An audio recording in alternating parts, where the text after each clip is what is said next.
4 нови услуги од Фондот за здравствено осигурување достапни на националниот портал за услуги услуги.gov.mk.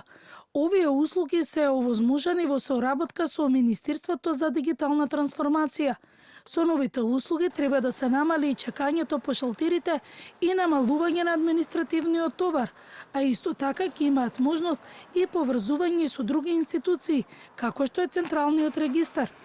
Со овие услуги ќе се воведе потврда за пријави и одјави во задолжително здравствено осигурување, потврда за осигурано или неосигурано лице и платен придонес, потврда за исплатена доместок за плата за време на привремена спреченост од работа. Клучна за скоро сите процеси. Значи, ние нема да имаме подобри услуги, поефикасни услуги, зголемена продуктивност, со зголемена контрола, без да ги дигитализираме процесите.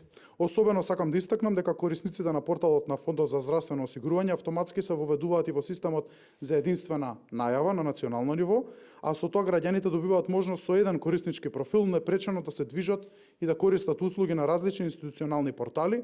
Со новиот дигитален систем треба да се намалат и одредени злоупотреби, како што беа неправилни исплати, зголемување на пари во одредени здравствени установи.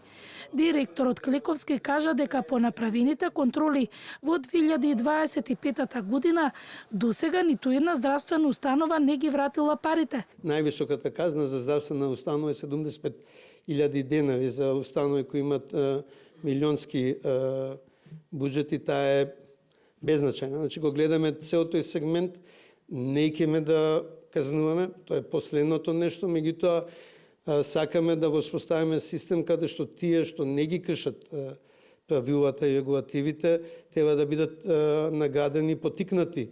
Министерот Андоновски потенцира дека граѓаните имаат интерес за користење на електронски услуги. Ако во 2024 година имало 120.000 корисници на порталот, а сега има скоро 240.000 корисници, бројот на услуги е зголемен за 100%.